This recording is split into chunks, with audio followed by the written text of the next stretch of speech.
All right, all right. I guess all good things have to come to an end, take a pause. We couldn't have every single show be a victory show.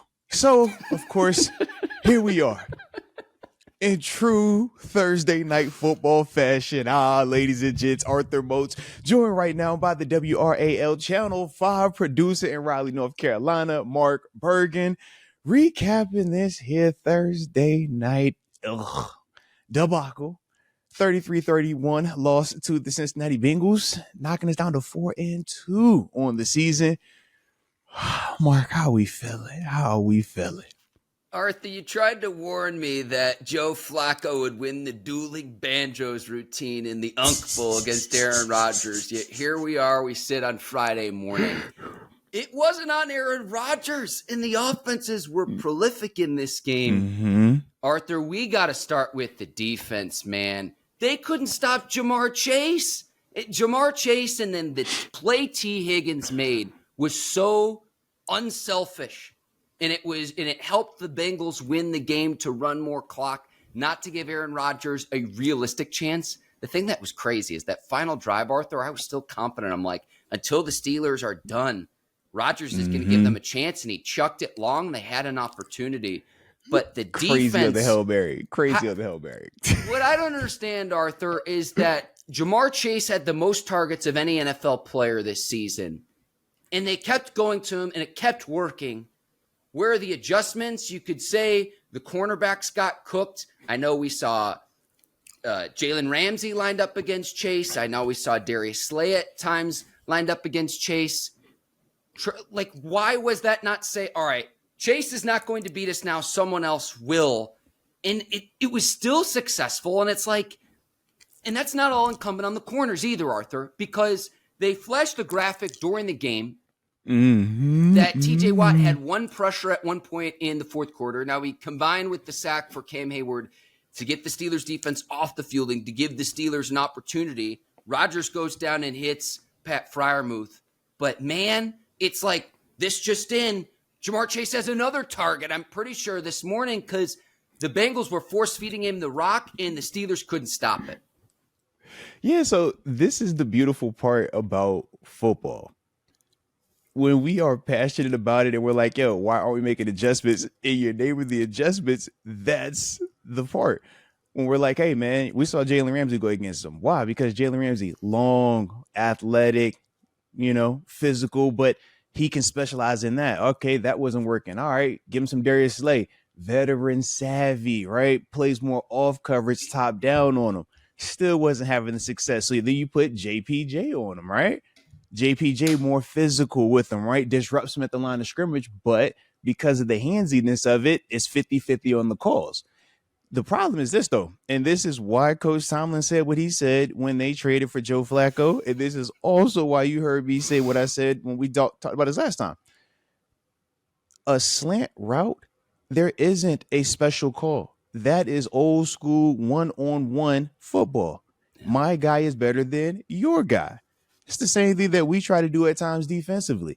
Jamar Chase, you can make a case, is the best wide receiver in the world. It's 50-50 between him and Justin Jefferson. They've been doing this since LSU days. So when you bastardize it to make it essentially one-on-one, you can roll the decks everybody you want. 23 targets from a quarterback that knows how to accurately throw slants, ins, stops, and outs. None of those routes were overly complex. None of those routes took a lot of time to develop. So when you talk pass rush, yeah, I don't have to block as well when I could get it out in 2 seconds. You can't double me at the line of scrimmage unless you walk that safety down or that other corner down, and it looks like we're about to punt the football because, once again, these are slant routes. These are happening within 3 yards of the line of scrimmage. Now, afterwards, this is what makes Jamar Chase special, the run after.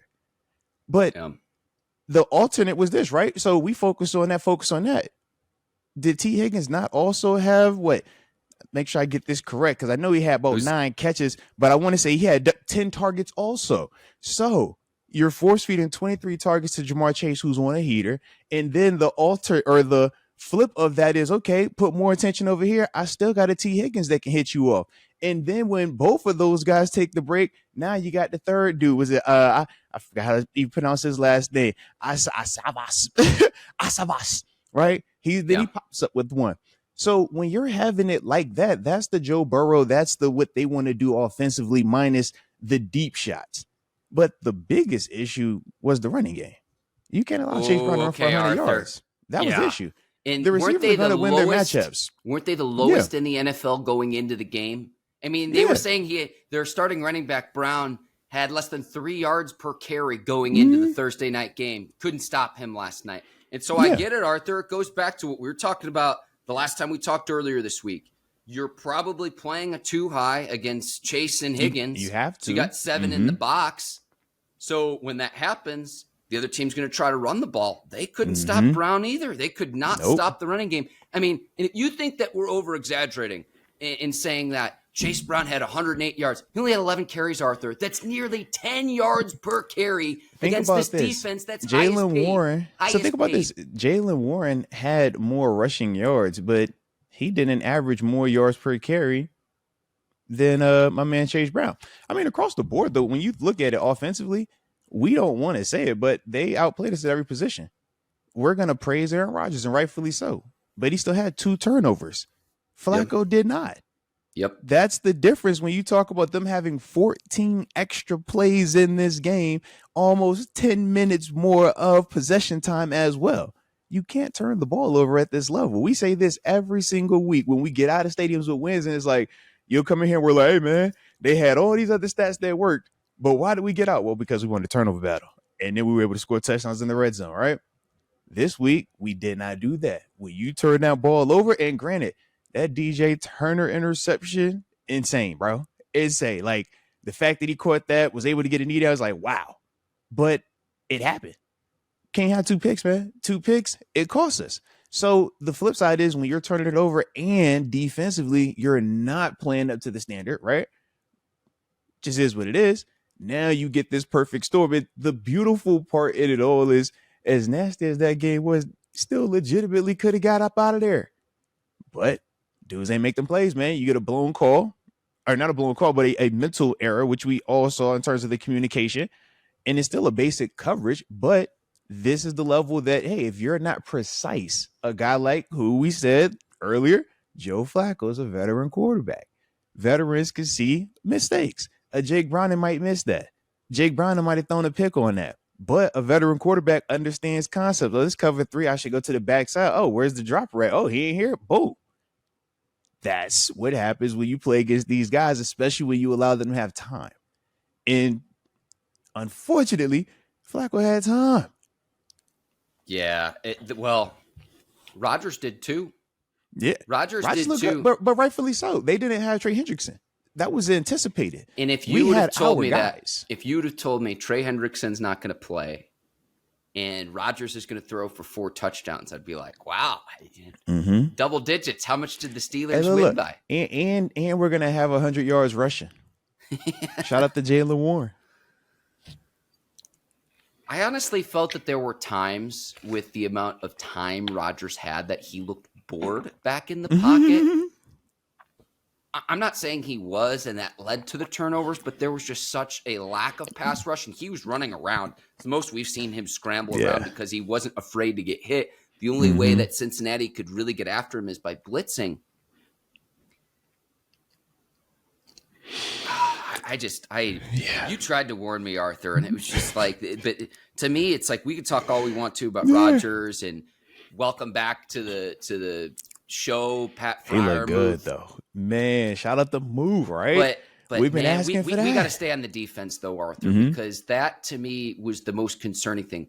Joe Flacco in last night, he's now been a member of the Bengals for 10 days, and he just carves this defense up for 300 plus yards. Like, we've been talking about the last 2 Steelers victories of forcing an opposing quarterback into a game situation where he has to throw the ball more than you probably initially game plan for.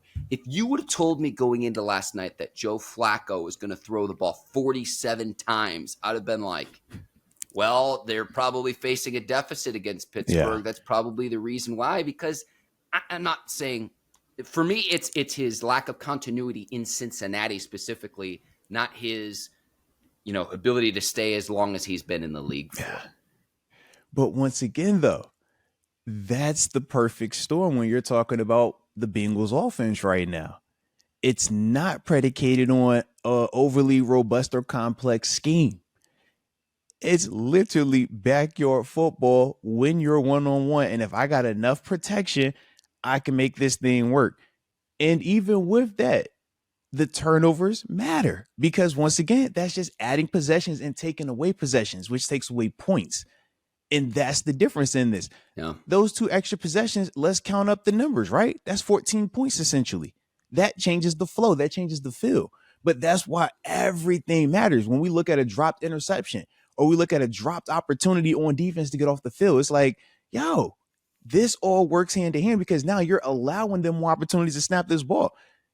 How many people in the NFL do you feel can guard Jamar Chase one-on-one? Oof, man. Probably only a handful, Arthur. I mean, No, I'd have to like think about that. Pat Surtain, right? Pat Surtain, Yeah. we would name him, but who? Right?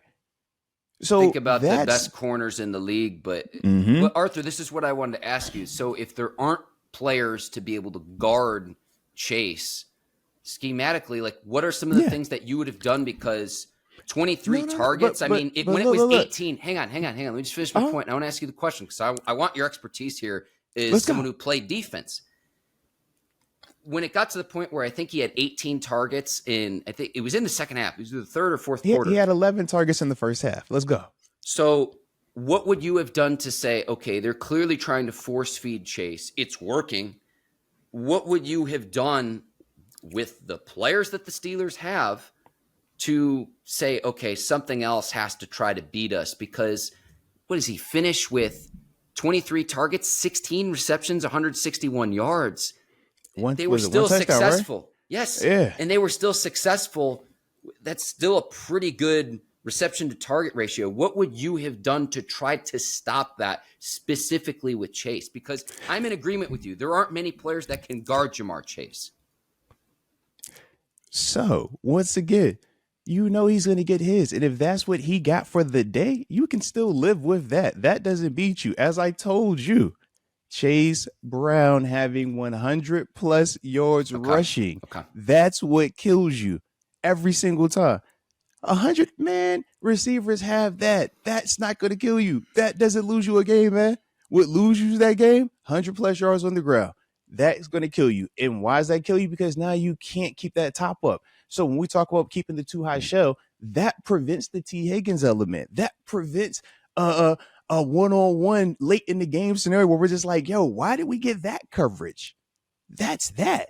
Because once again, when you're watching Chase Brown, who was averaging, I think it was 2.7 yards coming into this game, and we're legitimately watching him run at will 5-6 yards a clip, it changes the dynamic of it. That's that, man. Chase is going to get his. If you come in here and you focus exclusively on Jamar Chase each and every time, T. Higgins is going to cook you. But most of the time, which has happened this season, they haven't been able to run the football. So now it makes them too one-dimensional. They never felt one-dimensional last night. Not one time did we feel like, oh, we got them exactly where we want them. No, they could run the ball, and that's what kept them on schedule. You kept hearing the commentators say, what? Hey, man, they got to be better on first down. Why? Because, man, when they running that ball like that, now I don't have to stretch the field deep. I'm not in second and long. I'm not in third and long. I don't have to do is just hit Chase on a 5-yard drag route. What coverage do you want to run to stop a 5-yard drag route that is not going to overly expose you to something just unnecessary, right? It's like, yo, 23 targets, man, great. Did you have 220 yards receiving with 3 TDs? No, you have all that 100, 140 something yards, 1 touchdown. Oh, y'all can live with that. That's all I'm saying. Gotcha. But that running attack, that is the nasty part. That can't happen because they were too balanced. All night, they were too balanced. And we never got them to the third and super longs, right? The behind the sticks. And that's because they could run the football. Same reason why us offensively, we look good, right? We never were behind the sticks because we ran the ball well. We stopped ourselves, though. We turned the ball over. Joe Flacco did a good job at that point, too, because you're looking at, just looking at these box scores. Jalen Warren, nearly 8 yards a carry, 127 yards on the ground. And you're like, oh, okay, why did they stop running it? they're facing 2-score deficits. 2-score deficit, absolutely. So I'm with you there, Arthur. That makes a lot of sense. But the frustrating part, but hold on. But the frustrating part, though, on top of that, is this, though. Sure. Turnovers or not, this defense, we have expectations, and they did deliver on the first opportunity, right? When we saw Coach Tomlin decide to punt the football, it was what? I think we were at the 40-yard line. I think it was going to be 4th and 4. Aaron Rodgers saying, let's go for it. A lot of us are like, yo, let's go for it, because the Bengals offense have been having a lot of success. In that moment, it's like, okay, coach team wants to trust the team. Let's trust the defense. Highest paid. Let's get after it. Mm-hmm. They get the stop. Rodgers scores. That right there is supposed to be the okay nail in the coffin. They don't have to get back out here, man. That's the frustrating part, because they're too talented for that. And for it to come down to what? A blown assignment defensively. All of them catches, all of them rushing yards, it still came down to what? A us problem, not a they. You blow a call, then after that, T. Higgins makes a nice heads-up play on top of that, and now you are here we are. It makes it amplified. But that's why when we say, man, you do your job every single time, and more importantly, no turnovers, no missed assignments, you get up out of these stadiums. But that's the league, man. And this isn't rookie-level quarterback play. This is Joe Flacco. We can go down the list of which quarterbacks are better than Joe Flacco from a statistical standpoint, whether we're saying what he's recently done or from a career standpoint. And we're going to know who the big name characters are. But all these other younger guys that we get excited about, they haven't even crossed the Joe Flacco level of career success just yet. So I know we poo-poo him. I know we look at him as if, oh, man, he's, disregard him. But let's be real. Has Kenny Pickett at any point in his career given you a Joe Flacco level season? Has Mitch Trubisky at any level in his season, in his career, give you a Joe Flacco season? Has let's go, right? Duck Hodges, Mason Rudolph. We could just go down the list of all. It's like, oh man, this Joe Flacco. It's like, yeah, but let's really talk about him. This is a dude who's already won a Super Bowl at one point, right? This is a guy that we're already familiar with because of his time in Baltimore. So all of these things, it's like, yeah, I get it, it's short notice, but it's like, yo, it's not like you forget to play football. It's not like you forget how to do that. You just get older to the point where the recovery is harder. That's why dudes retire. You don't think Big Ben can still come out here if he has protection and he feels good that day? You don't think he can still here? But the problem is the recovery. All dudes can't stay healthy. So now you talk about, man, how do you turn around on a short week? Then you got to do it again next week. And it's like, nah, but for Flacco right now, he ain't get hit a lot. He got hit, but when do we feel like he got crushed? When do we feel like it was a Dylan Gabriel type game? We never felt like that. And to help your cornerbacks out too. You see what I'm saying? All of that goes hand in hand. But that's when we look at this matchup, that's the frustrating part, because we both would have agreed that Bengals offensive line, regardless of how quick Flacco was getting it out, even on quick game, you can still get a hit on the quarterback. That's the part where it was just like, man, those interior offensive linemen, that left tackle Orlando Brown, they shouldn't have held up the way that they did. Yeah. And that's the part where I'm just pissed. It's like, yeah, man, the DBs, yeah, we knew what that matchup was. We knew what that was when the season first started. Hey, Jamar Chase and T. Higgins versus Jalen Ramsey, Darius Slay, and JPJ. If you were putting money on it, who would you put your money on if it's your life savings? We would all say, yeah, I'm taking the receivers. So we're not about to act like that was new to us. That wasn't new to us. But let's also flip it and say, hey, Bengals O-line, one of the worst O-lines over the past how many seasons, right? Versus our D-line, our pass rushers, some of the best in the world. The money and the draft capital the Steelers have spent. You catch what I'm saying? Yeah. Yeah. That's the frustrating part. That's the nasty part. That's where we say consistency matters. If your DBs are getting cooked in one-on-ones, I'm looking at them interior passers. I'm like, yo, y'all are in one-on-ones as well. Y'all got to win that. And unfortunately, we ain't do it enough. And that's the thing where I'm just like, yeah, whatever that was it the short week? Was it the travel? Whatever it is, man, self-reflect, get right. But that can't happen. All right, I've got 2 points here. I'll make them one at a time, Arthur. There's a lot to unpack there. Mm-hmm.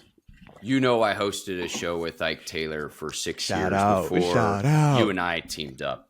he would always mention when Joe Flacco got his contract at first, it was like, oh, it's kind of funny. Is he an elite level quarterback? Is debatable. Yeah. But when he would get to the playoffs, he's not a Mm-hmm. quarterback you want to go against.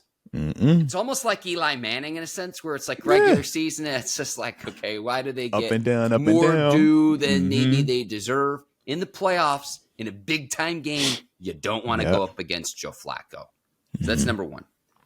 The T. Higgins play in the savviness not to score what would have been his second That killed touchdown us. of the game. That hurt. It's like That the hurt. opposite of That the hurt. Cardinals Mercado play. Yes. Whatever the opposite of that. It's the exact opposite, Arthur. Oh, that hurt so bad. Oh, I was pissed. I'm like, It's why so did savvy, you? Why though. did you know to do it? Why? I'm just like, why were you even thinking about it to that level? Like, y'all actually talked about this. Like, you're not supposed to have even talked about this over in Cincinnati because y'all don't detail it like that. So why would you even know in that moment to do this? Like, that hurt. That for sure hurt, man. It's just such an unselfish play, and not to give Rodgers any extra time. Yeah, Which it just killed the clock beautifully. Oh my goodness. is very, very smart and savvy play. And so, Arthur, I know you mentioned the running game. The reason the Steelers have the cornerbacks they have, with drafting Joey Porter Jr. and trading for Jalen Ramsey and signing Darius Slay, Mike Tomlin has not sugarcoated this in his availability before this game. The Ravens drafting Nate Wiggins out of Clemson, it's because of this duo in Cincinnati. And it was on full display last night where, okay, if you know that they're going to get theirs, then you have to stop the running game. And the Steelers defense couldn't do either. You mentioned the turnovers. That was 2-0. The Bengals won in that regard. And then you look at, again, time of possession. And then so now through 6 games, I think the Steelers have only one time of possession in one of those games. One? Yeah. Was it Cleveland last week? Yeah. How about it? Yeah. The Bengals had the ball for more than 34 minutes. More than 34 minutes. So you go back to the turn, like It's Rodgers, hey, first look, of all, all the different variables, all the things that create a bad situation were just added to it. It's like, oh, you turned it over. Bam. Damn, you this lost is time like- possession too. Bam. It's like, Cincinnati's like the AFC version of the Cowboys. And I'm like, they're not even the elite of the NFL. And that's my level of concern, where it's like there's times we've seen this defense be dominant. And then there's times where it's like last night, it was so frustrating, Arthur. Absolutely. So frustrating. Absolutely, man. Trust me, I feel you on that one. Because I'm just over here like, why? Since when do we not know how to, number one, win the interior part of the line of scrimmage versus the Bengals offensive line on run plays? Since when do my LBs not get off blocks and make consistent tackles versus them? Like, that, it just can't happen. Because once again, did it look like Brown was getting to the second level of the defense, like untouched most times he ran the ball? That's why I started that statement out with the D-line part. Yeah. Because that is where it starts at. And then from there, it's like, yeah, cause and effect. If they're pushed back, we don't have 250-pound bulldog linebackers. We got them nice Ferrari sweet quick things. But when you don't allow them to have that space, yeah, it's going to get nasty. And this is what, we can't have happen. It's happened before. But we said, man, this was traditionally happening before Derek Carmen came back. Now I'm over here like, okay, was it because it was a short week? Was that what this was? Because I'm trying to find that part. Because nothing on tape showed Cincinnati, especially in the run game, being able to move people the way that they did our people. That's the concern. Yeah. Is this a one-off, or is this going to be the new norm? Now, with that, though, every week you're not facing Jamar Chase and T. Higgins. So you will be able to adjust. And that adjustment typically is you blitz. You can run blitz. Teams do it all the time. But you can do that when you don't have to worry about 2 deadly receivers that can kill you if you miss your hands at the line of scrimmage. That's the difference. When they showed the play even at the end of the game, right, where Darius Slay gets hits over the top, right? And it's like, man, he's supposed to have a safety in the middle of the field helping him out. But where does that safety go? He beelines out the middle of the field to go to Jamar Chase. So even when Chase isn't getting targeted because of who he is, his impact, you still see how it can affect you defensively. And those are the challenges. That's the stuff where it's just like, man, We can't have all of these different things happening like that at once versus this type of offense, because as you said, they are the Cowboys of the AFC. I mean, that's that. And when Flacco was playing the way that he was playing last night, you can see where it can get weird on you, man. Where do you want to go from here? We could talk Tomlin. We could talk offense. You want to keep it on the defense, Arthur? I have so many thoughts about all of this. Man, let's talk, man. What else you got on you, man? What else you thinking on, man? Let's go. I don't think we can hit home hard enough where it's just like, if you're the NFL's highest paid defense, last night can't happen. It's as simple as that. And it's like, yeah, I'd want to see the amount of hits Flacco. Like, I don't think they got him on the ground enough. It's like he's 40. Listen, so it's like Flacco, you ready? Flacco got hit 6 times and sacked twice. It's not enough. No. It's absolutely not enough when you're talking about the highest paid defense, right? Versus the Bengals D line or the Bengals offensive line. Yeah. In the way the game played out, you know what ended up turning out to be a huge play, Arthur, was the 4th and 1 play or 4th and inches play where they bring Connor Hayward in to run the tush push. And we fall start. Once again, self-inflicted. Yeah. So now I'm we got not going to make a big deal. I could joke around and be like, well, Joe Flacco can run a successful tush push, but Aaron Rodgers, we don't even line him up to. I'm not going to make a big deal about that, but they have to execute that play. And that ends up becoming huge because if you go down and score a touchdown, I know it's an if. Absolutely. But it still changes the whole flow of the game. Correct. And so they settle for a field goal. They go up 10-0, and I'm like, great, up 2 scores. On 4th and 6, I'm fine kicking the field goal there. Yeah. Take you the have points, to make after it a the 2-score false start. Game. Of course. You have to after the false start. Yeah. Fine with that. But executing that play, you realize how the rest of the game played out, how important that play was, because I'm looking at all the possessions too. Look at the box score right now, Arthur. Yep. The Bengals just kept scoring and scoring and scoring and scoring. And it's like, we didn't have 3-and-out to force punts. We didn't have a turnover to get off the field. They didn't make the mistakes, and we did. This is where I get frustrated with the defense too, where to the point in the game where Rodgers hits Freiermuth on the long touchdown pass, Freiermuth's second touchdown of the game, and then the ensuing drive. Yep. How wide open Chase was able to get. Just the amount of space and green grass, you could just freeze frame it. It just drives me nuts. Trust me, man. I feel you, baby. I for sure feel you on it. You look at it, it's like, yep, mental errors on both sides, though. And that's, once again, why you hear me say it's the beauty in it all. Because football is honest, man. You don't get to cheat it. You can't cheat the game. So when we talk about a false start, is a false start the same as an interception? No, it's not. But is a false start on 4th and 1 when you're getting a chance to potentially go and continue your drive to get 7 points and you get the false start and it turns into 3 points? Well, you see it's a 4-point swing right there. That happens. That matters, though. That's self-inflicted, though. When we talk about how Jamar Chase gets that open, we talk about it. Missed communication. It happens, but is that, hey, man, Jamar Chase came off the line and just beat us with a slant? Nah, that's self-inflicted.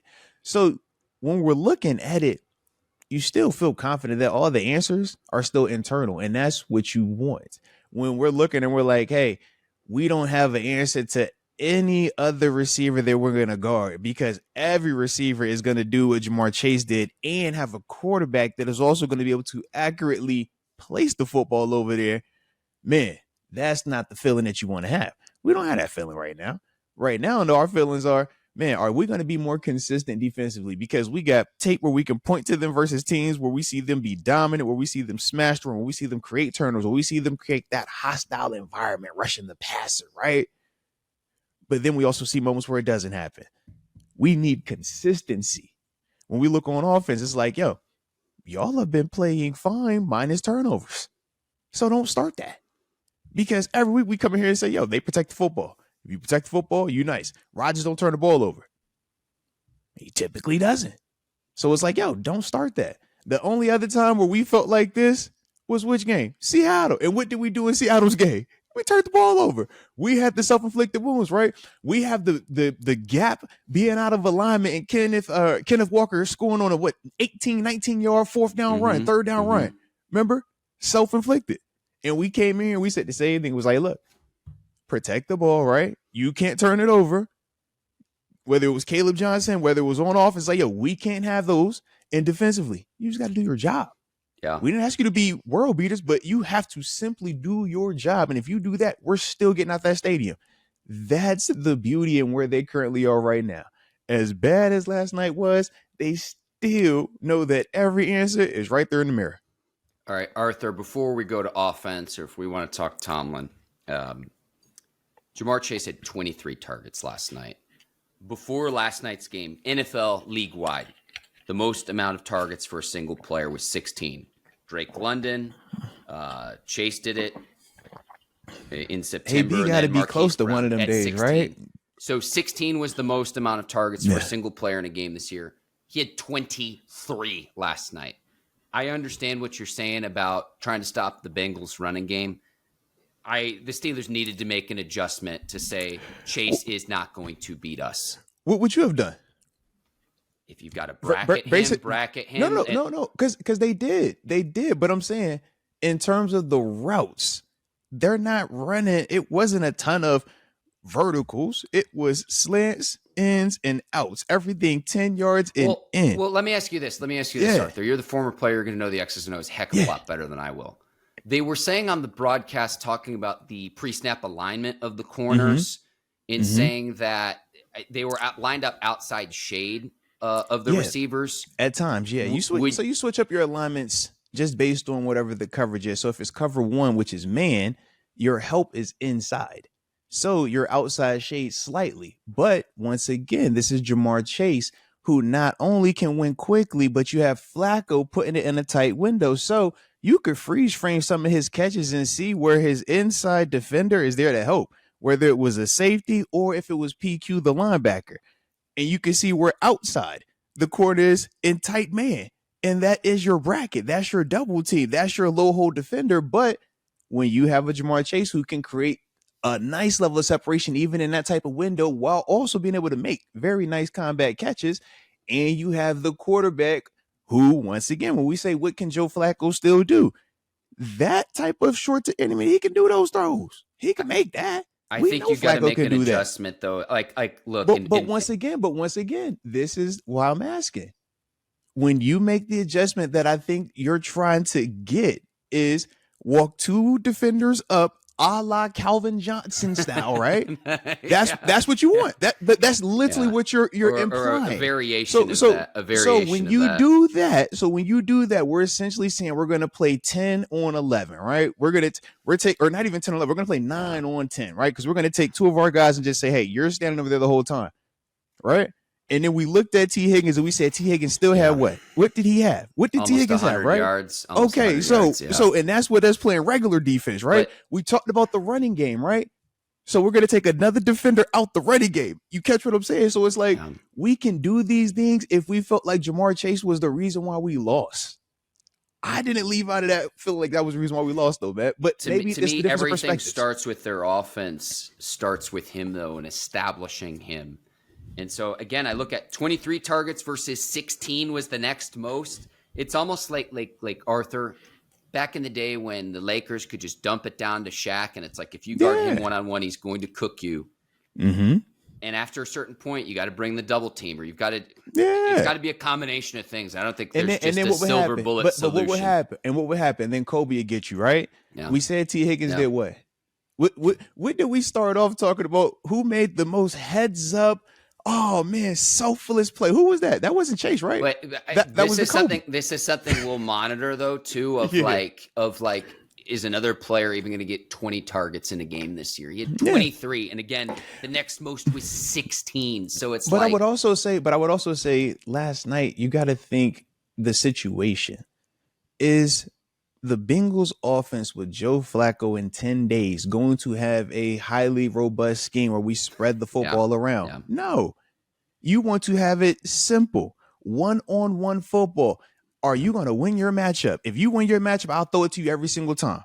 That's all that was last night. It's a short turnaround. He's just got there. That's that. So that's why you traditionally don't see 23 targets, because your offense, you want to be more balanced. But in this scenario, which we said, man, with the Bengals, this isn't normal. But that's also why Coach T said what he said when they traded for Flacco. It's like, bro, why would you do that? Because Jake Browning, he's not doing that. A lot of quarterbacks don't have that ability to, I'm going to just keep here and also feel the confidence of, hey, man, it don't matter if I'm here tomorrow because I've already done what I've done. Most quarterbacks know, hey, if I do that, you know what they're going to say?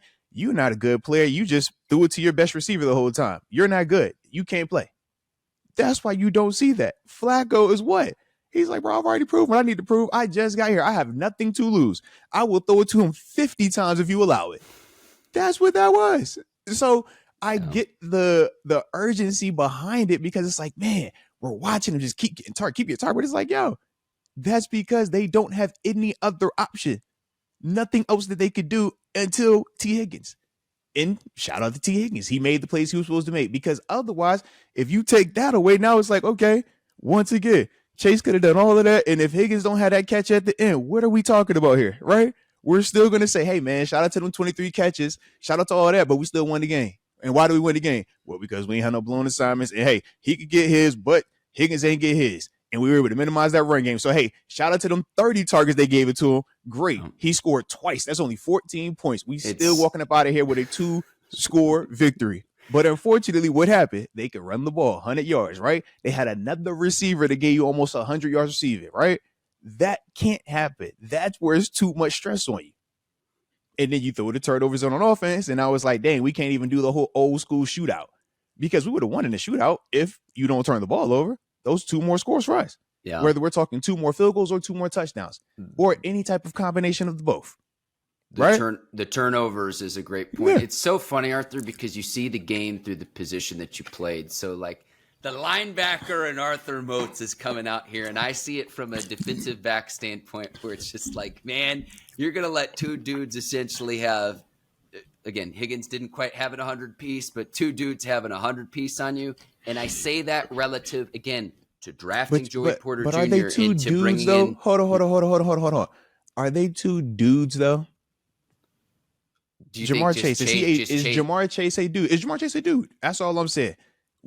They say the best receiver in the NFL, and we all can feel like that's a legitimate debate. Is that not the case when we say Jamar Chase? Yeah. What I'm saying, like, we don't feel our corners are that. We don't look at our corners and say they that now.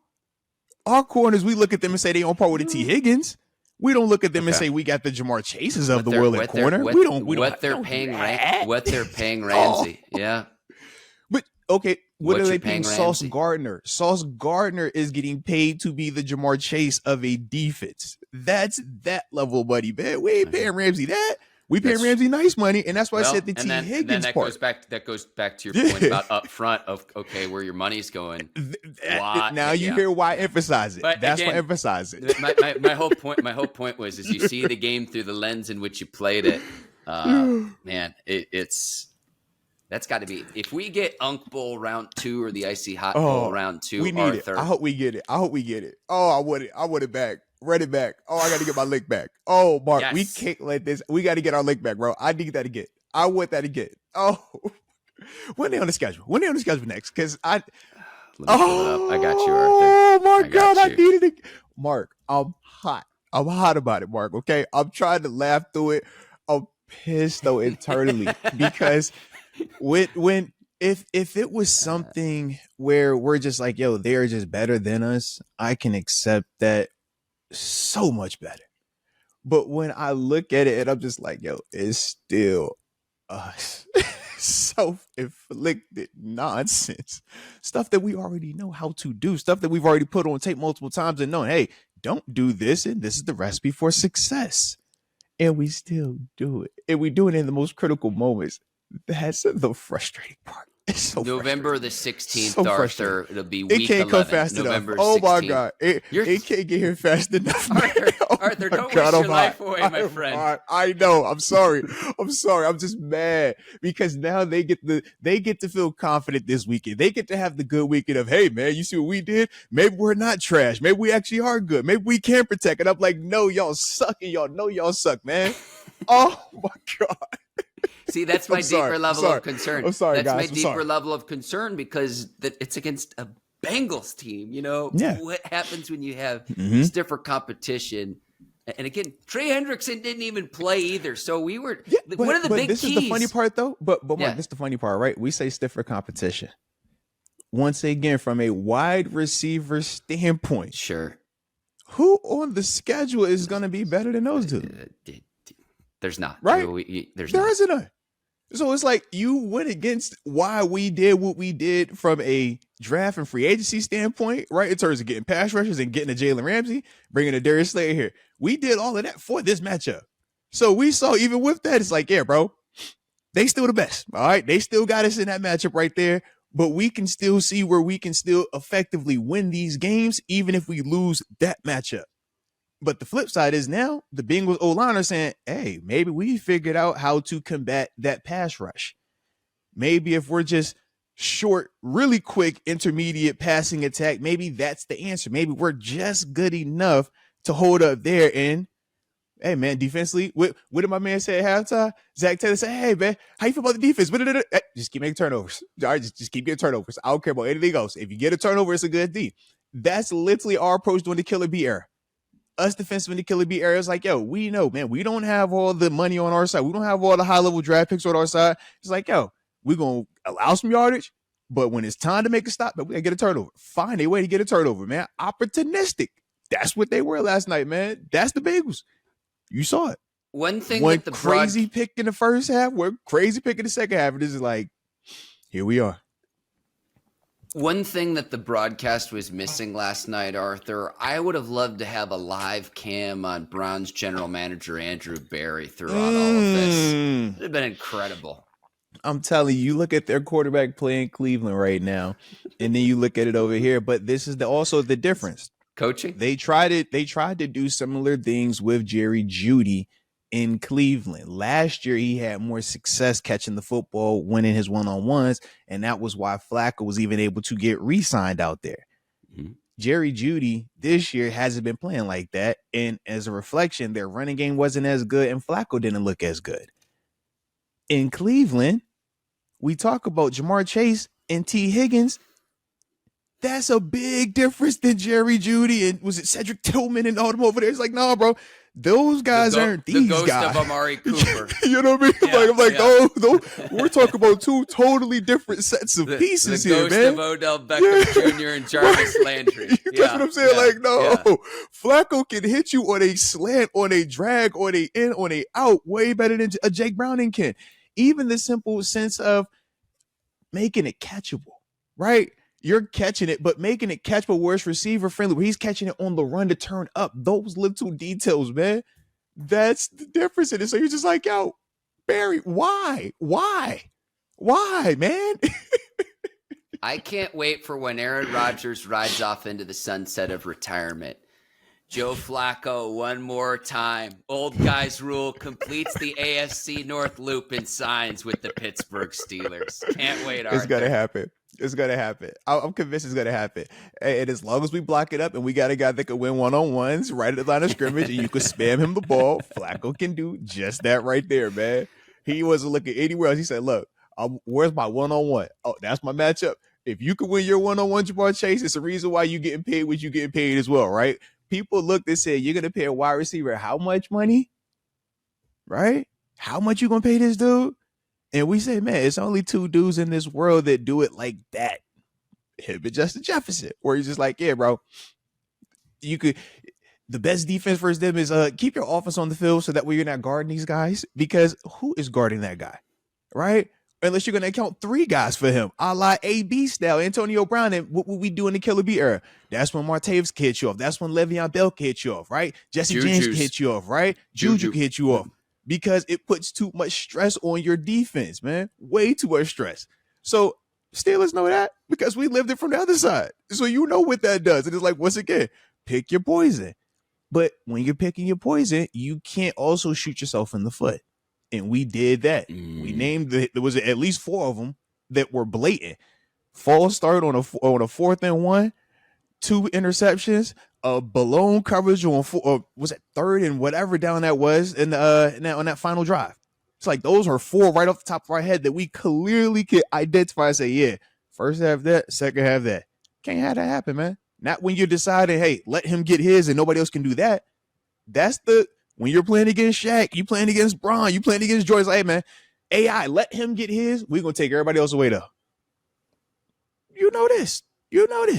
But you can't let the other guy, the number 2 guy, the number 3 guy get off. You're like, hey, bro, hold on now. We ain't got enough of this now. We can't do that. Mike Tomlin is now 2-10 on the road on Thursday night games, 0-7 against AFC North opponents in said games. And this is where I want to talk some offense. I'm convinced it's kryptonite, man. I'm convinced. It's kryptonite. Man. What in the world? They flashed this stat on the screen, which blew my mind. 56 consecutive regular season games with 7 or fewer points in the first quarter. But if you had told me in this game, like, that didn't even really matter, going up 2 scores against the Bengals, and to your point, Arthur, about stopping Brown in the running game, you would think going up 2 scores that you're going to force the Bengals to be one-dimensional. That didn't happen. So a faster start is something that I would really like to see, because that is a streak where when you go up multiple scores with this defense and just the game situation is almost dictating what the other team does to preserve clock. I credit the Bengals for not abandoning the run either, because they could have very easily done that. And there wasn't really the irony of it all. We both laughed when we said we could talk about their commitment to the running game, but they're not good at it.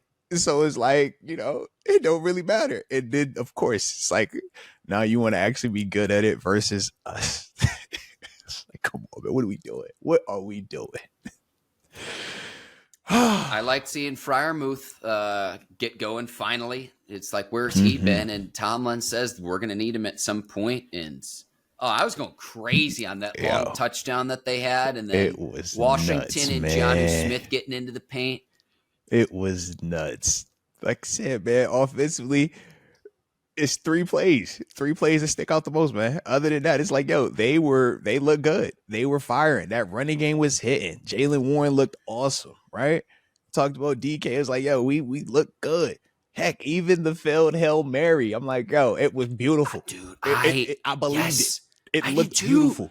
I believed it. I swear I believed it. I'm like, oh, shoot, this about to happen, bro. Like, that's Rodgers, though. I was strangely calm on the second to last drive, even when it's like 2nd and 20, and I'm like, all right, get some yardage, make it 3rd and manageable. And Freiermuth goes for the long touchdown. And then on the last Hail Mary, I'm like, well, I've seen him done this in prime time before. Like, too many times. I've seen it too many times. Yeah. And it was right there. The fact that was it not right was there. It not right there? Oh, man. Like, perfect still. Perfect. I'm like, all right. It felt like we ran out of time. I felt like I ran out of time last night. I haven't been this calm watching a Steelers offense, to your point, Arthur, since the Killer Bees, where it's like, okay, they're going to put up 30 in today's game, regardless of what a defense does. With Rodgers, he just seems to be pretty unflappable in any situation. Again, like to see the turnovers eliminated. That's something he doesn't typically do as a quarterback, so I don't think that will carry over. You know what it reminded me of, though, Mark? It was, you said the boredom part. I looked at it and it almost felt Josh Allen-esque. When we're watching and it's like, why are you just aggressive in that scenario for no reason? It's like, it's not necessary. It felt like, especially on that first pick, the DK, I'm like, bro, you don't even need to take that shot right now. Yeah. And you're taking this down the middle. It's like, why? But it was almost like, I feel like I'm that much better. And it's like, almost like arrogance at that point. But isn't that essentially like an arm punt, though? Because they ruled that the defender was down on the return. Punt or not, it's a drive that ends in no points. Yeah. You weren't being stopped by them. I get it if, man, we're struggling so much offense and it's like, hey, man, it was a drive punt. We're good. Like, we just, hey, no, we weren't being stopped. In fact, the only time they stopped us was when we threw the 2 picks or we had the false start. And even with the false start, we still got points. We got a field goal. It's like, yo, we can't do that. That's the part with it. Because momentum wise, it was like, yo, especially at the first pick, it's like, yo, it doesn't kill anything. But yeah, it's like, yeah, we were feeling like we about to roll them up out of there. But that's the thing, though. It's like, man, when we're looking at the end of it, it's like, yo, they kept scoring. And we looked at the 3 drives where it's like, yo, why didn't we keep scoring right here? Oh, pick. Dang, had to settle for a field goal here. It's like, yo, no. When they were up 10-0 and Rodgers had all day to throw, there was no juice in the stadium. Like, I'm watching the broadcast. I'm like, this is more like a Thursday night scrimmage than it is Thursday night football. And then they woke up, but then they wake up because of the pick. And it's like, I get it. The field position, it doesn't kill you. It didn't kill us. But what did it do, though? As you said, it wakes you up. It gives you hope. It gives you something to be excited about. Oh, we got something positive going for us? Wait a minute now. Could tonight be tonight? You think tonight? No, not tonight. It ain't going to happen tonight. Oh, we scored? Whoa. Okay, well, let's just see. You never know, right? Flacco's a short week, man. Heck, not anybody. Oh, snap. All right, hold on. He finding something with Chase, though. All right, maybe it's working. And before you know, we're like, oh, we got a shootout going on, guys. We got an old-fashioned barn burner between these old heads out here, man. They said, you know what, baby? Trick-or-treat in a couple weeks, but we ain't tripping, man. Let's get scary tonight one time. I'm like, yo, no, cut that out. We don't do this. No. I like how you're getting loose, Arthur, as if like you saying, I'm like, yo, what are you doing? We're oiling up, we're greasing up the arm like the Tin Man from Wizard of Oz. And look, you got Flacco talking about, hey, just for the record, I've never used icy hot. I'm like, man, I don't want to hear all that, Flacco. I don't want to hear none of that. Hey, I don't use icy hot. Yeah. He just got himself a sponsorship, You see it, right? Just, come on, man. I was mad that the Steelers went into halftime without the lead. I'm like, the way the game started, it's like 10 straight points. Cincinnati rips off 20 straight.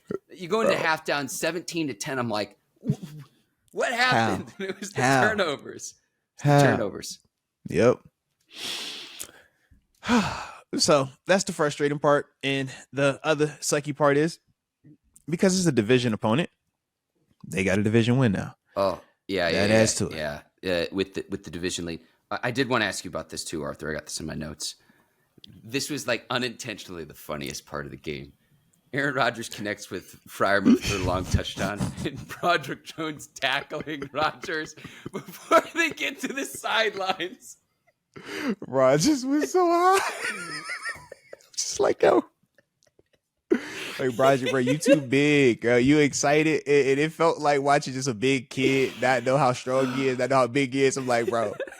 That's your old granddad, bro. You can't be hitting your old granddad like that, bro. You can't walk up to granddad and give him a hug. Dude. All right, don't be bouncing up on granddad like that, man. Not Rodgers. That Rodgers like, hey, bro, you almost hurt me, man. That's why Rodgers got up pissed. He's like, yo, you almost hurt me. I can't hit the ground like that. All right, we don't want Rodgers on the ground in any capacity unless he's doing yoga, right? Yoga or going to sleep. Like, yo, don't be on the ground like that, man. And yeah. But Broderick was, I just felt like so bad for Broderick too, because I know how happy he was because he's been a guy that's been under fire, and he's like, yo, we're playing so well. I'm blocking my tail off. They showed a little graphic of, look at how much time Rodgers has to throw the ball right here. And it's like, yo, no, it's man. Coupled with the fact where, remember, Jones got called for the holding penalty, which knocked it back to 2nd and 20. And so we would all agree. How did you feel about that holding? How did you feel about that holding call too?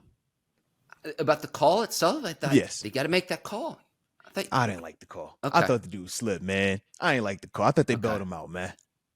Maybe, but see, that's the pass rusher. I'm like, yo, you ain't that. You fell. I'm like, yo, you fell. He just fell on top of you, bro. Like, come on, man. I hated it.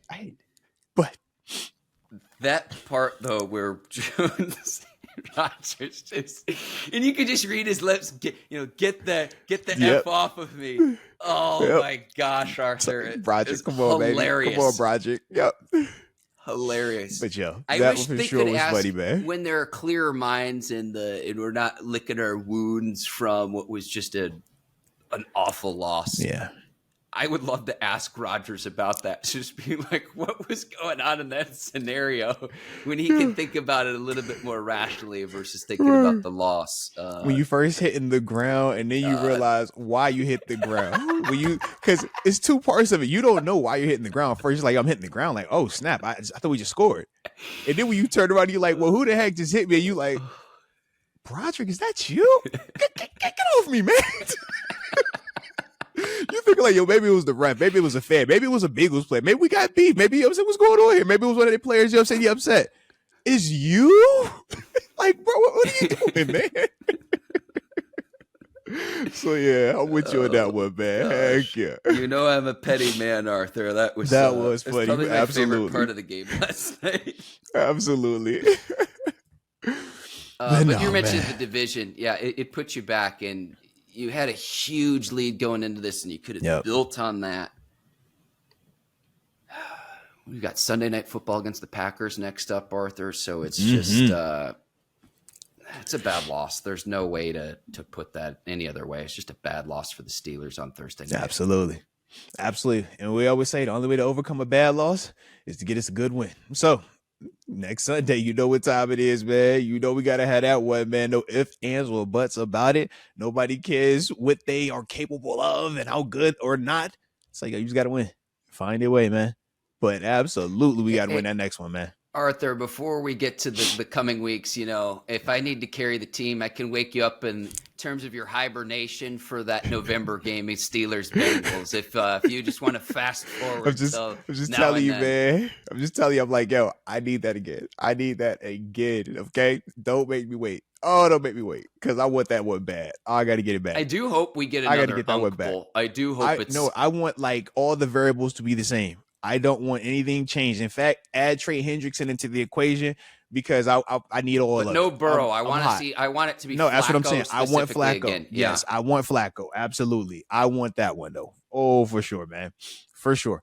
So he's had some success against Mike Tomlin teams because going into the game, he had thrown 25 touchdowns and 12 picks. So you add, 3 more touchdowns to that equation. Yeah. So 28 touchdowns, 12 picks against Mike Tomlin coach teams. And as a player, has a lot of experience going up against the Steelers, going back to the 2008 season when the Steelers beat the Ravens 3 times. That was Joe Flacco's rookie year. It was his rookie year. Let's be real. People act like Flacco sucks because we have Ben Roethlisberger. The same way people act like Darnell Washington can't be a receiving tight end because of Brock Bowers. Hang on. Let's stay on Washington for a second. Yeah. Did you like the graphic that they had where they said 300 plus pounds? Like, it's like the only thing that would have made it better, Arthur, is if they said 300 plus. They needed a question mark after the plus sign. Yeah, because nobody knows. Just question it. But yep. That's about right, man, for sure. They even highlighted. I'm like, yes, thank you. I appreciate y'all on that, man. They say, yeah, when they put him, Spencer Anderson, and Troy Fautano over here, that's 1,000+ pounds. I was like, God damn. Yo, I started doing it. I'm like, you right, yo, them big dudes over there, bro. Yeah. And it looked like it at times, too. It looked good. I like it. I like what we doing offensively, man. Clean up the turnovers. I like what we doing. Man. Yeah, it hasn't been bad. And I look, the tight ends have emerged. The thing November the 4th is the trade deadline. And this is almost like a mini bye week that you have with the Thursday night game. So I don't think the Steelers will make a trade or to sign a free agent receiver. If they were to do that, I think this is the window where you do it, where you have a little bit more time to get acclimated before the Sunday night game against the Packers. But even if you don't, we saw the tight ends on full display. If the Steelers win the Thursday night game, what we're talking about, Arthur, is we don't need a receiver two. Tight end fest. 4 touchdowns by the tight ends on Thursday night football. And this is our offense. And I give Arthur Smith credit. And we'll be praising the O-line. Man, they kept them clean. It was beautiful. I give the Steelers credit here. They're using the personnel that they have to the best of their abilities. They're not trying to do other things or force feed players that aren't as talented. They're using the talent and the skill sets of the players that they have to the best of their abilities with the personnel that you have. That's good coaching. And we've seen that through this for the most part with the Steelers offense this season. To me, if you were to ask me, are you more pleased with how the offense has performed or the defense? I'm taking the offense to this point in the season every single time, Arthur. Oh yeah, that makes two of us, man. Definitely no pushback on that one, man. And they've been more consistent as well.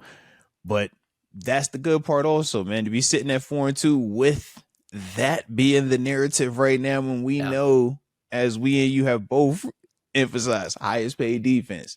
At some point, that has to look like that consistently because over 6 games, offense has been the better unit in the majority of those games in comparison to our defense, man. When we're talking full game sample size, start to finish, and when we're talking about gotta have it moments. So that's the thing where, yeah, man, take this mini bye, do some soul searching, man, figure out defensively what were some of the issues that we had up there, where there are certain things we want to do schematically. Because like we said, every team isn't going to have that dynamic, nor the short, weak quarterback that is going to do this all game either. So certain things you don't overreact to, but the interior part, when we're talking about that run defense, you got to have some real conversations about that because that can't happen. And unfortunately, we've seen multiple running backs have success against us this season. So that wasn't a one-off. That wasn't the first time. Chase and Higgins, those are one-off. Those are outliers. You don't face those dudes every week, and that's why you don't see that every week. That running attack, that's something that any team with those players and what they were doing, you're going to face that multiple times going forward. And they're going to be a lot better than that last night. That will hurt you. Yeah. Arthur, do you have anything else from last night's game? I think I unloaded my full clip. I got a whole page of notes right here, man. Let's go. No, man, for me, like I said, I'm just ready to get through this morning. Then I can throw away what happened last night. I got a high school football game I'll be calling tonight, and I can just take my mind off of it. All right, I'm going to watch me some vintage Steeler, some Steeler alums tonight. All right, Lawrence Timmons' son. Chris Hoke's son, James Harrison's son. All right, I get to watch their young fellas tonight. That's what I'm excited about. All right, because I just got to throw this away. I just got to get away from it. Okay, I'm sick over it. I'm sick over it right now, Mark. You see how I feel? I'm sick. Okay, I always like to see when you look at Arthur's Instagram. He is you overlook the booth and just the beautiful high school field. Yeah. You've got the roster. They doing it right up here, man. They doing it right up here in Western Pennsylvania, man. So that's what I'm looking for. That's gonna make my Friday better because last night was just I was pretty pissed going to sleep last night, man. I was pretty pissed. So with that being the case, man, appreciate you once again as always, man. It's always a blast when we do this, man. Typically after wins, but unfortunately we gotta do it after an L on occasion. But with that being the case, y'all hit that like button. Don't forget to subscribe. And also in the comment section, man, y'all see the new emojis for Mark and for me. All right. Drop them comments, man. But make sure you're using those for the members out there as well, man, because I know y'all be feeling what we talking about. But with that being the case, y'all stay safe. And until next time, baby. Peace.